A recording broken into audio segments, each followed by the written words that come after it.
Alright, let's see if this thing is working or not.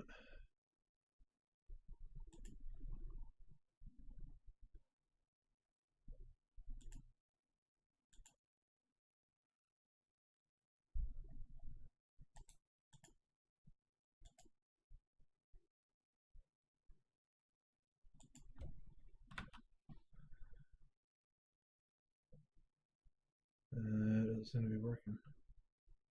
This is a stream 10 minutes ago, but maybe it's a different key each time.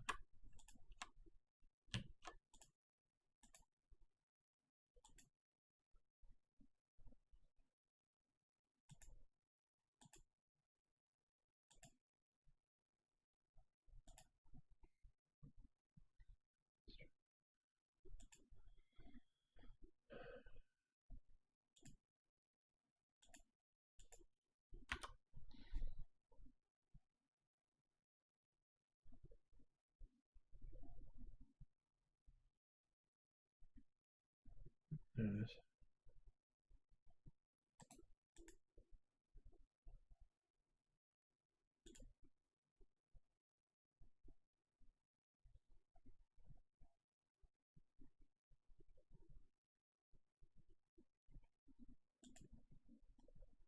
La la la la la.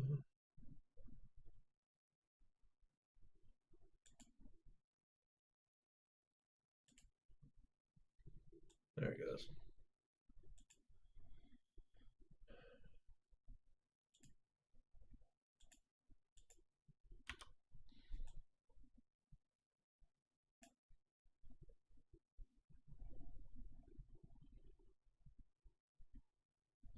There it is.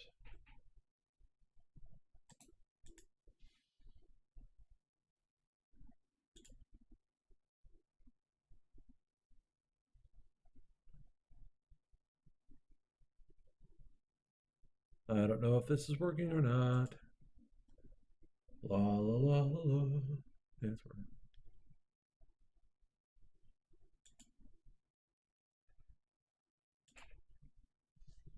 There it goes.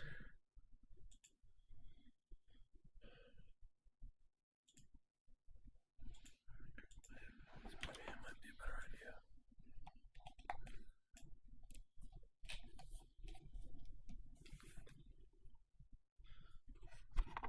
There it is.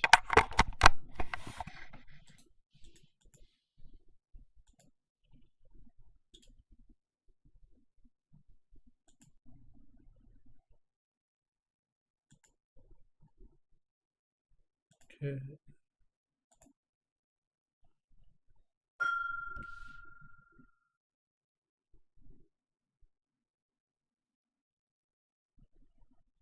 All right, well, forgive me. I've not really done a whole lot of live streaming before in the past, so and there's quite a bit of lag between mute YouTube because it's like I'm hearing this past iteration of myself, and that's why I switched to the headphones too. Is it's like it's coming through my speakers and then problems if you get feedback in the mic and so forth. But this is our quote unquote Happy New Year's stream. I've never done one of these before. I've never really done a lot of live streaming. I've been playing around with OBS software and fiddling around with adding GIFs and stuff to the background and playing with it. But you can see I got my kitty here, Toothless, and we're just going to chill out for a little bit and enjoy his company here just a little. I don't know how to add music to the background. Anything I could add would probably be copyrighted anyway. It might get the stream taken down with the way things are, so I probably won't mess with trying to add any kind of audio to the background. Sorry about that. Just be me sitting here running my mouth. Sorry about that. But you can sit here and enjoy the company of my lovely kitty. He's such a good boy. He's been real good lately. We put him on a food trial. He's had a lot of allergies, and so we've been trying different things to help to see if we could get his sneezing down. It's weird watching him sneeze, and he'll do it 15, 20 times in a row. Sometimes he'll sneeze. He had a fit earlier tonight, and it was pretty bad. And so I don't know what to think about that. Let's do a little close up of the kitty. Say hi, Toothless. Yeah. So we put him on a, like I said, this food trial, this veterinarian uh, prescribed food called Altamino, which is supposed to have like the amino acids pre-broken down, and so because apparently they thought that part of his problem might be an allergic reaction to food-based proteins of some kind. I'm not a doctor, so some of the terminology I don't remember, and some of it I just didn't fully know what they were talking about necessarily. But they said that having those amino acids pre-broken down allows his body to bypass the allergic response. And so we've been on that for like a month. But like I think honestly, the only reason he seemed like he was better is because the weather was getting cold, and as the season kind of moves into winter, he's usually a little bit better because it's not allergy season so much. But now the weather, like today, it's cooled back down again. But we've had weather in the 60s for like the last week plus. Even Christmas was like 65 degrees or something stupid like that. So it's kind of hard to tell what the hell's going on with that. But I think that the allergies kind of kicked back up because he's been sneezing again pretty bad for the last few days, on and off. Like he doesn't do it all day. Like he'll have a fit, like once, maybe twice, where he'll sneeze maybe a couple times. Or earlier tonight though, he sneezed, I swear to God, 15, 20 times. It was ridiculous, and like in rapid succession. And then he'll have snot hanging out of his face and everything, and it's pretty yucky. So we try to get him cleaned up before he tries to lick it off his face. I can't imagine that's good for him. But anywho, like I say, he's been better with the season, but I don't think it's the food that's really helping. I think it's just the colder weather, and that when spring rolls around, he'll be right back to being a mess again all the time. So we've tried like three uh, different kinds of like antihistamines, like Benadryl and I don't remember the name of some of the other stuff. Like all they gave me was like the generic name. I don't remember like what the brand name was for some of this stuff. But anyhow, nothing's really worked, unfortunately, and he's still a sneezy kitty. He just has his problems. He's such a good boy, though. He's really been a good bit of company for me here. I have my condo that I bought here in April of 2018, but it's just me here. And so when I got him shortly thereafter, he's given me a lot of company. And one thing that's been kind of funny lately is since he's been on the food trial, we don't give him any of his other medication that he was taking. So um, it's like it turns out that stuff was knocking him out and screwing with his energy levels because now that he's not on any of those medications, his energy levels are just through the roof, and he's pretty wild. He runs around here a lot and chases.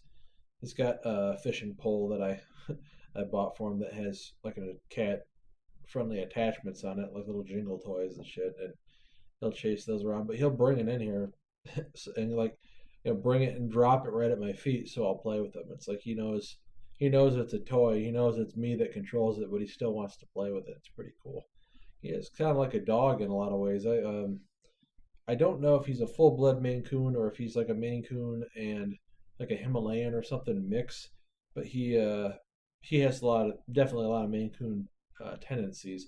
He's like 17 pounds, so he's a pretty good sized cat, but um, they can get up into the like 30 plus pound range. So he's only like half the size of what that breed can actually get to. So I don't know if he's just on the small side for the breed, or if it's because, like you say, he might be mixed with some other kind of uh, cat breed. I don't know, but he's good company. He talks a lot. He's like right now he's pretty quiet, but he'll run around here and chatter at me, and he likes to sleep on the bed with me, and he likes to have his ears scratched while I'm sleeping, that kind of thing. I want to see if anybody's in the stream. I'm guessing probably not. I can't. I don't know how to tell if anybody's watching or not. Hold on a second. Nope, nobody is watching. Ruby. Can't say I'm surprised. That's alright. You guys are probably out doing things on your New Year's Eve. I've never been that kind of guy. I don't know. Probably something wrong with me. But I'm just gonna sit here and chill for a little bit. Like I say, I'm playing around with the whole live streaming thing. I haven't done a whole lot of that before. I don't know what I should do next for videos. So if anybody wants to leave a comment in the comment section after the stream's over or whatever, and mention whatever you think is a good idea, then that would be great. Just give me some thoughts on what you guys would like to see, or if you have like a topic you want to discuss or something. Maybe I could do another live stream where people just ask questions and I can try to answer them as best as possible.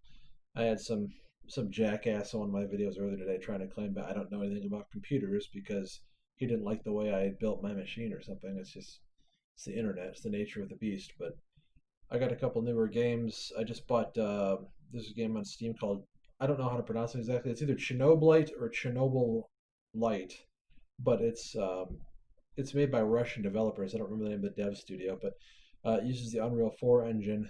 And although the graphics are pretty good, they don't look quite as good as they did in any of the screenshots. So I kind of find that annoying. But it runs real good. It's like I don't know exactly what the game's premise is too much yet. It's like your guy is a scientist and you go recover this Chernobylite material. It's like a radioactive stone, and it allows you to create portals to other dimensions, apparently. And you end up, your guy's apparently trying to save his fiance who had either died or disappeared in Chernobyl during the reactor meltdown. And so he's trying to use this portal gun type thing he's created. It's not like portals from like the Valve Portal games, but he's trying to use his portal gun type thing to travel through the dimensions to find out what happened to his girl, I guess. And like the game so far, I haven't really gotten very far into it. I've only played it for like maybe half an hour, so and most of that is like the opening story and then like the opening little section of the game where you go recover the Chernobylite. After that, the game is I don't know. It's like a Metro slash Stalker style game, but again, I haven't really gotten any combat myself yet. It's like you start off and you're with two other soldiers, and your guy's a scientist, so it's like he's not doing the fighting really too much. It's mostly the soldiers that are doing the fighting. So let's see if anybody's joined the stream. Nope. Shocker. It says stream health. Just curious. I'm looking at some stuff.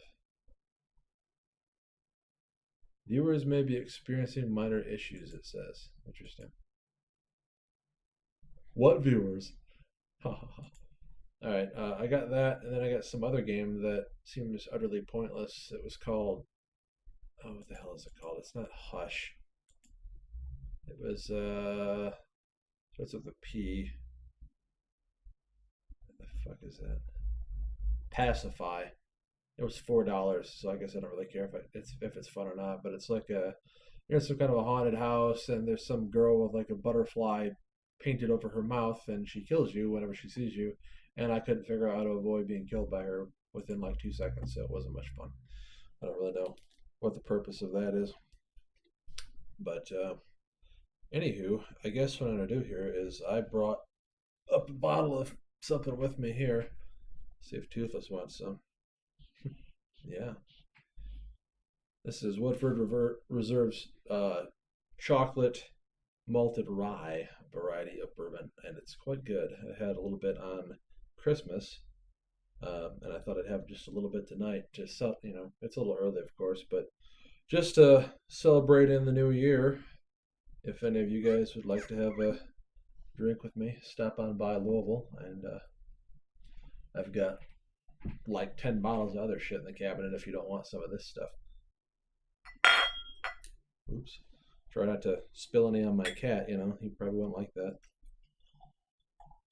There you go. A little bit dribbling down the side there.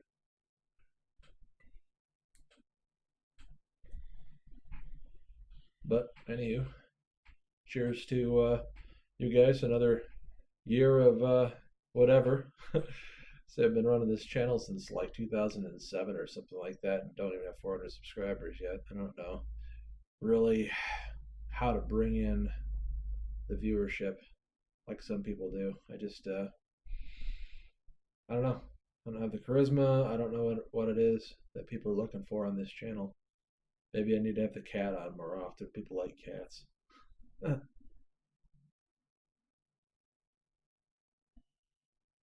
right. Ooh, that shit is strong, guys. That's like 90 proof or something like that. It's got like they call it chocolate malted rye. I don't really know if chocolate rye is just a type of rye or if it means that they have like an actual hint of chocolate in there.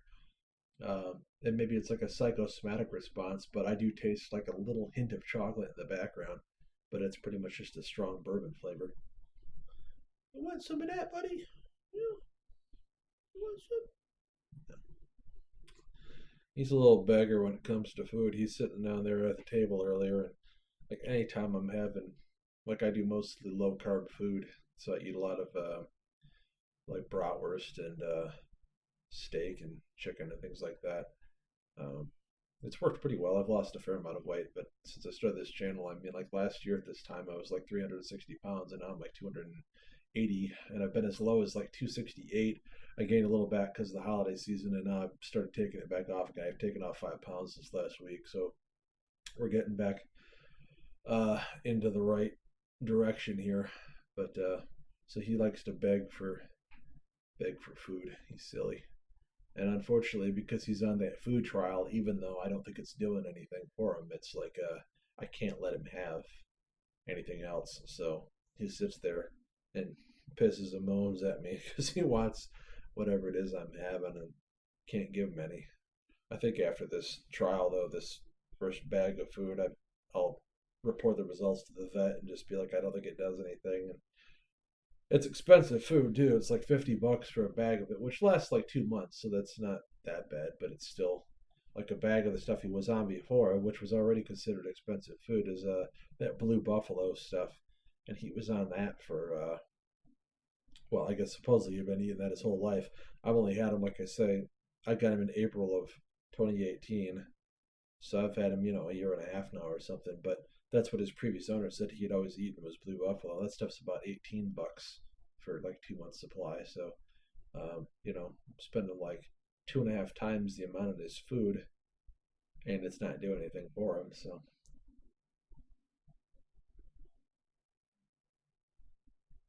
holy shit, that stuff is makes your neck do that. It's pretty powerful shit.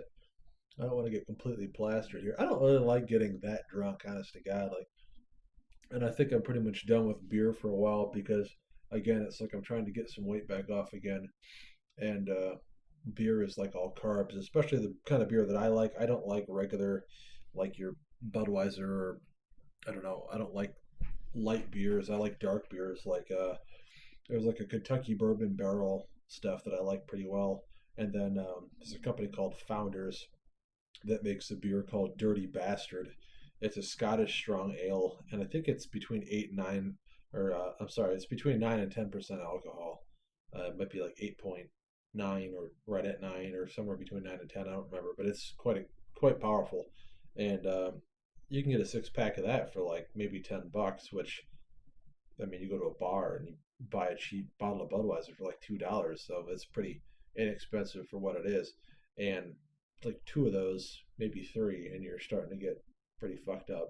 But it's all fucking malts and sugars and carbs out the wazoo, so it's not conducive to a low carb diet. Really, I shouldn't even be drinking the frickin' whiskey, but it is New Year's Eve, so I'll have a little pick me up here every now and then.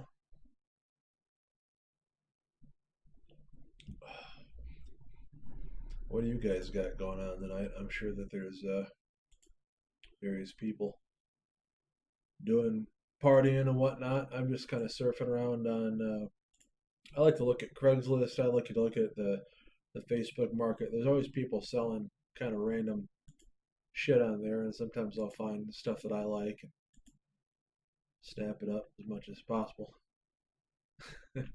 Sorry, I was looking at something on.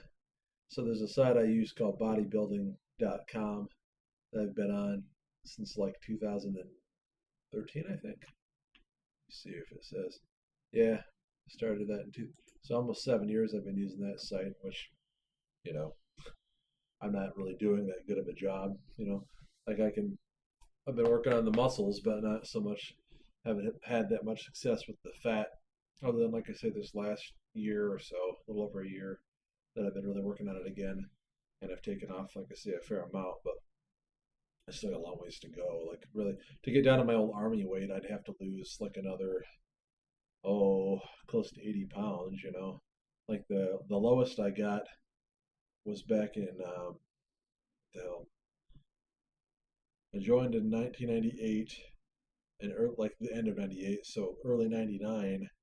I got out of basic training and then went to Redstone Arsenal, Alabama for AIT. And by the time I'd been there for a little while, my weight was down to like 197 pounds. So you figure at 6'3", 197, that was a pretty good body weight. And I still had a little bit of a tummy on me. Like I've never seen my abs, if I even have. Everybody's got abs, but I've never seen mine. So I've always kind of wanted that flat stomach.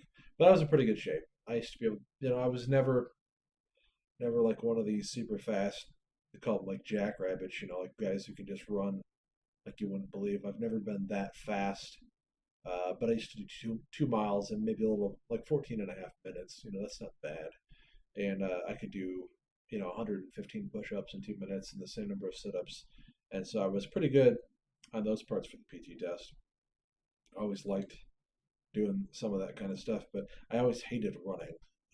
It always bothered my back, like my lower back, and I've had back problems since I was like 19 or 20, so it kind of stands to reason. But I've always had those issues, and so it made running difficult. And then I ended up hurting my hip finally, and that's pretty much put me out. That put me out of commission on the running until I got out of the military. So which is why I got out. I couldn't get out. I couldn't run fast enough anymore. And so finally they just said, well, if you can't run fast enough, you can get the fuck out. So I did, uh, which was kind of interesting story in and of itself. I got out right around 9/11 in 2001. So like just a little bit after that. And actually I was sitting in an out processing building on Fort Lewis, Washington, waiting to do some paperwork. And there's like this is back in the day when like those big freaking projection screen TVs were like the big thing you could get. And so they had one of those in their waiting area, and so there was a bunch of people sitting around in there. And I remember coming back from one of the desks, like you'd go up and do paperwork with one guy, and you'd go back and wait, and then they'd call you to the next station when they were ready for you, kind of thing. Like you had to be there all fucking day, of course, or like several hours anyway. So I'm sitting there waiting, or I say coming back from one of those desks, the waiting area, and everybody's like staring at the TV and freaking out. And I'm like, what the fuck's going on? So it's like you go over and you start seeing like airplanes flying into buildings, and everybody's, like, what the fuck's going on? Nobody, like, they made everybody leave. We had to go outside. Everybody had to move their cars away from the building. And, like, it kind of created chaos for a while. They pretty much just had me go back to the barracks and, like, wait for like a day or two or something until they knew what was going on before they could continue. I kind of thought they'd make me stay in. Like, even though I wasn't running worth a shit, it was like, I could do everything else just fine and I could do my job. That's what always pissed me off. It's like, how fucking important is it for someone who works on electronics to be able to run really fast? I understand. I understand. It's like, you're gonna be in situations where if you're getting shot at, they need to be able to move to a certain location, a certain speed. I get there's reasons for it, but it just annoyed me because it was like, really, if the enemy reaches the rear with the gear, where everybody's in the rear with the gear, and you're doing your maintenance kind of stuff, the war is over. It's like if I have to pick up a rifle to defend our position, something has gone seriously fucking wrong. But whatever. I do miss that kind of lifestyle sometimes, though. It was sort of fun, and like I say, I was in pretty good shape back then, and I've always wanted to get back down to the low 200 range. Even if I could get to like 240, that'd be pretty good. I tend, like, after AIT, like I said, it was like 197. But when I was in the regular army, it's like your job is pretty much a 9 to 5 job. For those of you who are watching this in posterity after the live stream, and may have been in the military at some point, you kind of know what I'm talking about. But it's just like, for those of you who weren't, it's like a 9 to 5 job with the addition of having to do exercise in the morning. Like that's part of the job. So you get up like 6 something. It depends on when your shift starts. Maybe you get up like 5 something. I don't remember exactly when the day started anymore. But you'd go do, whether it was upper body, like they call it muscle failure PT. So you'd either do like push ups and sit ups and, like jumping jacks and whatever dumb shit they wanted you to do, some pull ups. Pull ups weren't really part of the PT test back then, at least not in the Army. I guess they were for the Marines, and it looks like PT test is changing now, so they may be adding them. But back then they weren't. But still, we do different things like that. And you do that shit for like an hour, different stuff for about an hour. Go to different stations, or they have different things for you to do. Or you just get into groups like based on your ability level and do stuff. It's just different every time, but they try to make an event out of it. So you do that, and then you go back to the barracks and you take a shower because, of course, you've been exercising and whatnot. But you take your shower and you take time to get dressed and get all get your uniform looking right, and then you go eat breakfast at the chow hall, which is paid for through tax dollars, of course. But you go do that, and then you start your job afterwards, which I think was usually around 8 or 8:30 in the morning is when you'd be over at your normal job. You do that until it's not 9 to 5 in that case. It'd be like 4 to 5 or 4 to 4 or something like that. I don't remember, something like that. But whatever, pretty much a normal work day at that point. And then you'd get off, and then you'd go back to the barracks and fuck around in front of the TV or play on. Like I still was into computers back then. That was actually shortly after I had started building computers.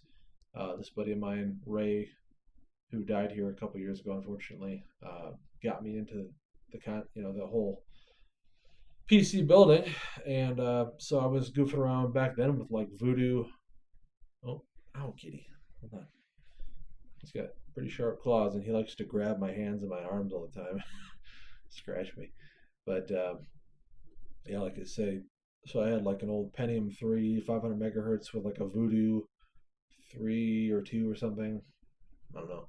But like the first time I ever built my own gaming PC, I built it with a Voodoo branded card, and it seems like I got a PCI card instead of an AGP, and so it really wasn't doing that good of a job for gaming. Even back then, it was like it still was more beneficial to have the AGP card, of course, than a standard PCI, and of course now it would be the same going from PCI Express back to AGP or whatever. But anyways, you get the idea. It was like I blew a pretty good chunk of money on a card that really didn't do that great of a job. Sorry, there's cat hair flying in here. Um, for the kind of games I was playing, so I decided that was kind of an expensive mistake. And rather than make that kind of a mistake in the future, I would start learning about different kinds of components and how they work together and why one was better than another and that sort of thing. And gradually, I got to the point with it where it was, something I really got into. And I've been building gaming PCs and different things like that since that time. I build them for guys I work with. One of the guys I work with, like our director for our department, I've built like 8 or 10 computers for him and his family and his kids, and like gaming PCs for them because they all play like World of Warcraft. That's the kind of stuff that they're into. So I like to try to stay on their good side and build them nice stuff. Or it's like sometimes they'll just buy stuff that I built for myself at one point, and then something you guys may have noticed is people who watch my channel is that I tend to not keep things very long. It's like I get bored of things quickly, or it's like I buy them to play around with them and see how they work or see how they perform, and then I sell them off and get something else. So I can do the same thing with that. I don't keep a lot of stuff that long. Usually the only things that I tend to not swap out that often is like motherboard, CPU, RAM, because like the platforms don't change a whole lot from one generation to the next usually. When there's like a big jump in technology or like a big important change, like going from SATA to NVMe, and then like in this or NVAT2 slot, but NVMe drives. And then in this case, like now we're going from PCI Express 3.0 to 4.0, and although the video cards aren't really utilizing it very well yet, the NVMe drives using like your PCI Express 3.0, like the new ones, I think they're twice as fast pretty much. So now you're talking about going from like 7,000 ish megabits per second read write, you're going up to like 14,000 now. So that's pretty crazy.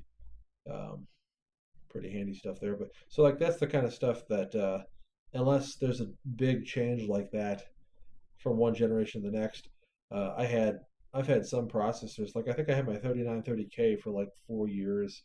I had a 5930K for 3 or 4 years. So it's like because the next generation stuff was they go through like what they call like their tick-tock cycles where it's like a tick is only like a small little jump in performance, but a tock might be more like 10% increase in IPC, and then adds like a good number of cores, and so then it becomes worth the upgrade, especially if again like the new platform has support for like I say, some kind of a new technology that I want to be able to utilize.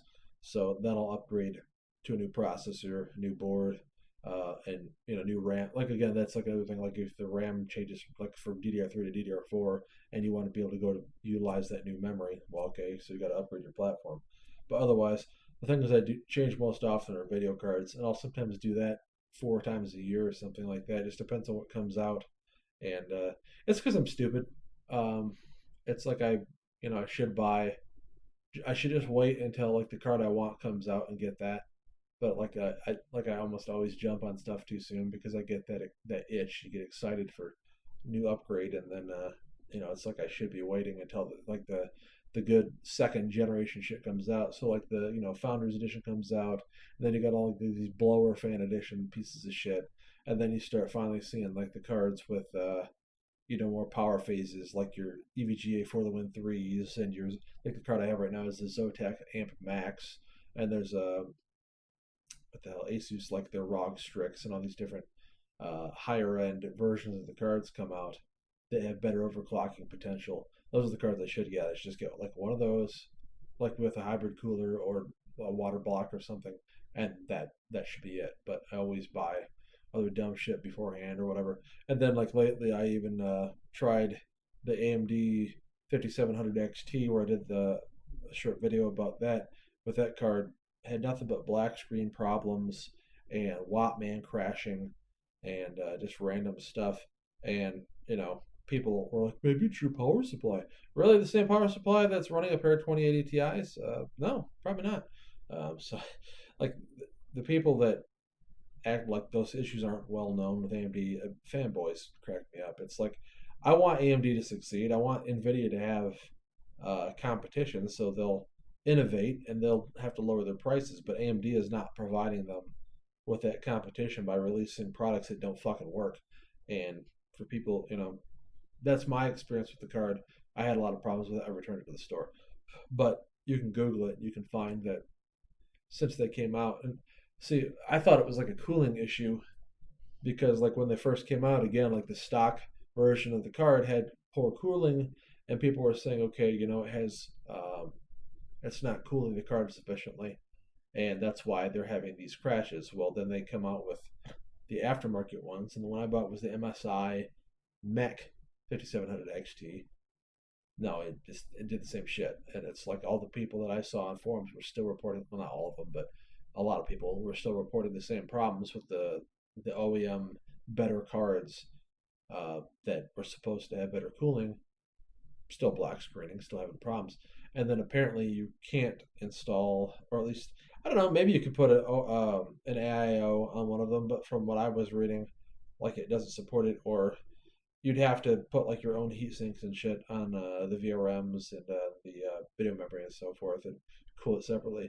Now I just did a video here recently where I kind of made up my own, or changed out the mounting hardware for that Corsair H60 and put it on my Amp Max because it didn't really fit the card, but I just kind of fiddled around with it and got it to work. So you probably could get it to work, and maybe that would help somewhat, but I don't know if it's temperatures that are causing those problems with those cards, or if it's more of a like a driver issue, or maybe see because the cards are PCI Express 4.0, and a lot of people that are using them, I'm sure, are running them on 3.0 slots. Like that's what I was doing. I don't have an AMD X570 chipset board. I'm still running my 9900K on the Z390 chipset. So, it uses the PCI Express 3.0. maybe there's some BIOS incompatibility with trying to run a 4.0 card on a 3.0 slot. I know that in the past, like when the 2080 Ti's or like the 20 series in general came out, and I think even when the 10 series came out, there was a problem with compatibility with a lot of motherboards, even though they were PCI Express 3.0 boards. Like they had weird issues with those cards. So it may be some BIOS level compatibility that AMD hasn't addressed, or like the different manufacturers have not done a BIOS revision update to make their board compatible with the card. I don't know what the problem is. I just know that it didn't work for me, and I had to return it. It's too bad because like it would work, uh, for a little while, and it would crash less if I left all the settings on stock. Like if I tried to change the fan curve, to increase the fan speed so it wouldn't get so friggin' hot, it would crash way more often. If I left it at stock and didn't change any of the Wattman settings, it would go a significantly longer period of time before it would have an issue. Like you could play for maybe 45 minutes or an hour sometimes. And so, like the performance in what was it? Assassin's Creed Odyssey was actually as good or better on that card, which was like a $400 card, than my 2080 Ti, which is like a $1,200 card. So that was pretty impressive, and it looked better. It had better color. It was sharper. Um, and then, of course, my monitor being this LG ultra wide, the model number off the top of my head, I don't remember exactly, but it's it's the Nano IPS with 144 hertz refresh and FreeSync 2 and HDR. And there's actually a setting in Assassin's Creed Odyssey for FreeSync 2 plus HDR, which you can't enable if you don't have an AMD card. Even though NVIDIA supports FreeSync now as G-Sync compatibility, it doesn't let you enable that setting with the 2080 Ti enabled. So with that card, like that game ran really well, looked really good. Could take advantage of those settings, but it would crash, and so that's not really my idea of playable if the game is crashing on a regular basis. Ooh, man, don't need too much of that. I mean, you might want, but need not so much. Well, I think I'll wish everybody a happy New Year here. Appreciate everybody that watches this stream in the future after after it finalizes and someone can watch it tomorrow or something. I'm sure everybody's out partying. Hope you guys have a good time. But I'm just gonna chill out here with the cat and enjoy the rest of my whiskey here. I'm not gonna drink the whole bottle. I'll enjoy the rest of my glass, and then maybe I'll have something else later, but probably not. But I appreciate everybody watching the stream and everybody watching later on. And hope everybody has a great 2020. If you have any suggestions for the channel, please leave them in the comment section below. If you've not been on the channel before, I appreciate new people watching, and maybe consider subscribing to the channel. Or, like I say, leave a suggestion, and maybe I can try to accommodate anything that you might want me to do a video about. Thanks for watching. Have a happy new year, everybody. Take care.